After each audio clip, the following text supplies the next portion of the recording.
West top seat. Here today we are having Vincent Mutokah.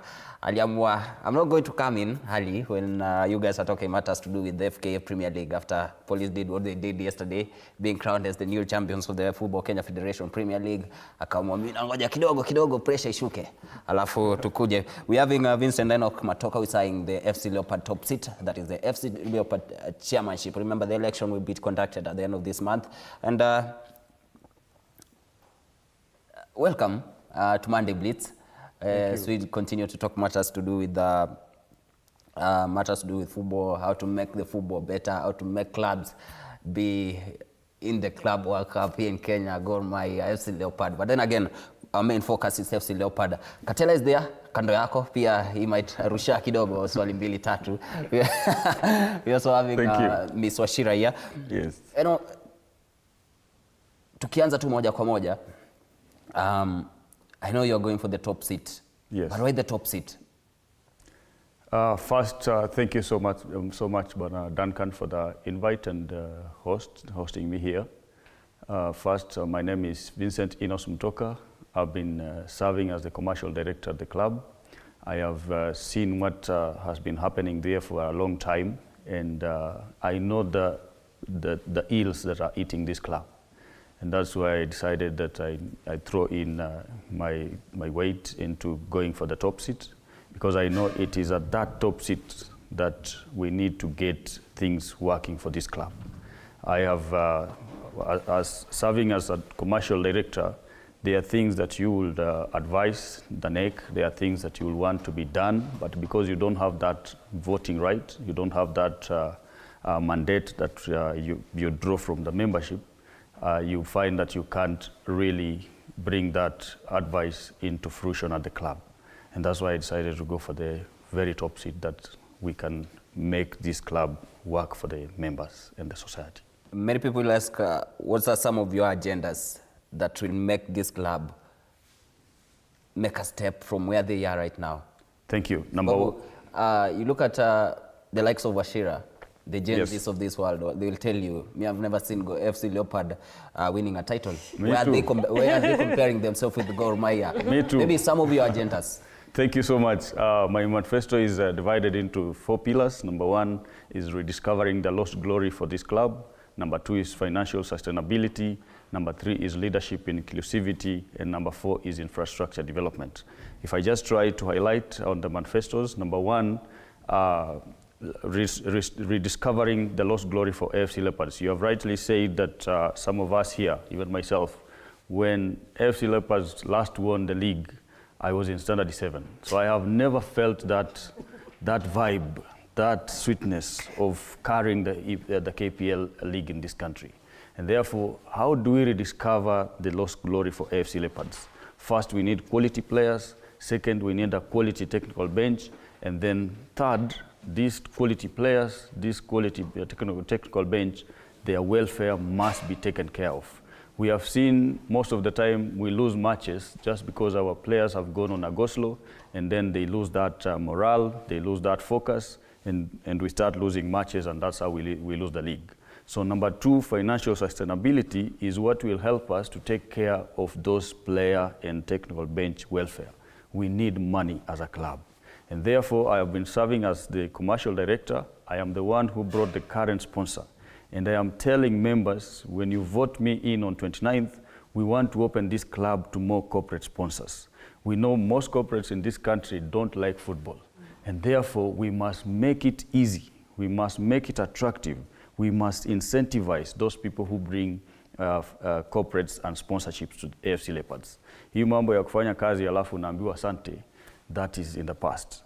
If you go out there, we have people who are involved in business development of companies, and their work is paid on a finder's fee. And therefore, we are telling our members, we are telling the larger Kenyan society that anyone who will bring money to AFC Leopards, we are going to incentivize you, we are going to reward you, and now there is a policy that at the club that anyone who brings in money, they will be rewarded a minimum of 10%. We want to make this a reality so that people can support this club. Secondly, on financial sustainability, we need to look at our merchandise. For a long time, when we talk about merchandise at the club, we are only talking about replicas, we are only talking about jerseys. We need to diversify our merchandise so that we start bringing in things to do with the bracelets, we bring in things to do with cups, we bring in jackets, so that anyone who wants anything to do with AFC Leopards, you can get it and at an affordable price, but which is quality. Then leadership, inclusivity, we need to look at our leadership structure. We need to have a working structure at the club. Currently, we have about 5 people at the secretariat. When you look at our peers as younger Simba, they have a fully laid down structure in the secretariat that is functional. If we leave our functions as a club to only 2 or 3 individuals, then we are doing a disservice to ourselves. Then we also need to look at the welfare of our members. For a long time, members pay their membership fee on a yearly basis. They support us in large numbers going to the matches. They buy this merchandise that is expensive at the moment, but they still support the club. And yet, when we meet this membership once in a year, we cannot even just appreciate them. And that's why there was a discussion that I had said I will provide food to our members. Yeah. That is not my main agenda. But what I am saying, when we call you that one day in a year, we should be able not just to provide you water, because we call them for an AGM that starts at 8 a.m., ends at 4 p.m., and the club cannot give its membership just even water. Someone that is working with us for a whole year. And therefore we have said we will not only give them water, we will give them breakfast and also serve them lunch. That is to make sure that these members feel that they are part and parcel of AFC Leopards. Lastly, on infrastructure development. Yeah. 61 years down the line, AFC Leopards has no place to call home. I am giving myself that responsibility, that once I am elected, in 2 years down the line, AFC Leopards must have a place we will call home. We must buy land, establish a training ground, and then afterwards we start establishing a stadium. You know, I was there when the former regime were campaigning and they promised, they had a lot of promises. Kulikuwa na nyumba, kulikuwa na vitu mingi zenye hazijakuwa attend. But then again, before I bring in Katela, mwenye naona pia anataka kutupa, also I can hear Rocho ako on the ground. Yes. Bwana Mutokah, how would you rate the current regime? You've been part of the stakeholders of FC Leopard. Have you guys questioned the current regime, why things are not going the way they are? In terms of the coaches that they're bringing in, many people have been questioning the coaches.